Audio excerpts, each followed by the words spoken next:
আজি ৰাতিপুৱা বিধানসভাৰ প্ৰাংগণত এখন নক্সা এখন ছবি প্ৰদৰ্শন কৰিছে। তাতে মুখ্যমন্ত্ৰী ডাঙৰীয়াক তেখেতে ধৃতৰাষ্ট্ৰ বুলি কৈছে। তেখেতৰ মতে অসমত নাৰীৰ ওপৰত নিৰ্যাতন হৈছে, দুঃশাসনে নিৰ্যাতন চলাইছে আৰু মুখ্যমন্ত্ৰী ডাঙৰীয়াই নীৰৱ ভূমিকা পালন কৰিছে। মই অসমৰ ৰাইজক ক'ব খোজো যে মুখ্যমন্ত্ৰী ডাঙৰীয়াই নাৰীৰ সুৰক্ষাৰ কাৰণে কিমানখিনি কৰিছে আৰু তেখেতে অতি দৃঢ়ভাৱে নাৰীক যোনেই গাত হাত দিছে, নাৰীক বেয়া ব্যৱহাৰ কৰিছে, মুখিমূৰ কৰিবলৈ অহৰহ প্ৰয়াস চলাইছে। মই এতিয়া এটা কথা ক'ব খোজো, অসমত যিসকলে নাৰীক ধৰ্ষণ কৰে, নাৰীক দুৰ্ব্যৱহাৰ কৰে, নাৰীক অসন্মান নকৰে, মেক্সিমামেই হৈছে 90% হৈছে এটা বিশেষ সম্প্ৰদায়ৰ ব্যক্তি। আৰু এই বিশেষ সম্প্ৰদায়ৰ ব্যক্তিসকলৰ পৃষ্ঠপোষক কোন, মুখ্য পৃষ্ঠপোষক কোন?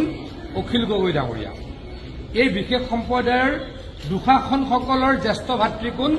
দুৰ্যোধন অখিল গগৈ ডাঙৰীয়া। গতিকে দুৰ্যোধনকো মুখিমূৰ কৰা হ'ব আৰু দুঃশাসনকো মুখিমূৰ কৰা হ'ব। আমাৰ চৰকাৰে এই ক্ষেত্ৰত কোনোদিনেই থমকি নৰয়।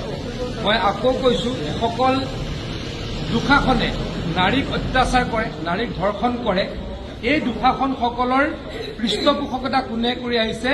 ককায়েক ৰূপী দুৰ্যোধন অখিল গগৈ ডাঙৰীয়াই। ক'ৰবাত মাটি দখল কৰিবলৈ তেখেতলোক গৈছে, তেতিয়া অখিল গগৈ ডাঙৰীয়াই হুলস্থুল কৰিছে। ক'ৰবাত গৈ নাৰী ধৰ্ষণ কৰিছে, আৰক্ষীয়ে ব্যৱস্থা লৈছে, অখিল গগৈ ডাঙৰীয়াই আৰক্ষীৰ বিৰুদ্ধে চিঞৰিছে। আৰু কোনোবাই গৈ ডকাইতিত লিপ্ত হৈছে, পুলিচৰ লগত মাৰামাৰি, পুলিচক মাৰিবলৈ গৈ এনকাউণ্টাৰত কোনোবা এনেকুৱা ডকাইত মৃত্যুমুখত পৰিছে। বিধানসভাত তালফাল কোনে লগাইছে?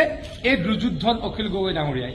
গতিকে অসমৰ আবাল বৃদ্ধ বনিতা সকলোৱে জানে যে এই বৃহৎ ব্যক্তি, যিসকল দুঃশাসন, যাক দুঃশাসন বুলি অখিল গগৈ ডাঙৰীয়াই অভিহিত কৰিছে, সঁচাকৈও তেওঁলোক দুঃশাসন। এই দুঃশাসনৰ ককায়েক দুৰ্যোধন অখিল গগৈ ডাঙৰীয়া। গতিকে অখিল গগৈ ডাঙৰীয়া, আপোনাৰ ভাতৃসকলক বুজাওক যে নাৰীক ধৰ্ষণ কৰিব নাপায়। আপোনাৰ ভাতৃসকলক কওক নাৰীক সন্মান কৰক, তেতিয়া অসমখন বহুখিনি ঠিক হ'ব, বহুখিনি অসমখন শান্তিত থাকিব বুলি আমি উপলব্ধি কৰোঁ। নগাঁৱৰ মাছ ব্যৱসায়ীসকলে উজনিলৈকে মাছ প্ৰেৰণ নকৰিব বুলি কৈ এক সিদ্ধান্ত।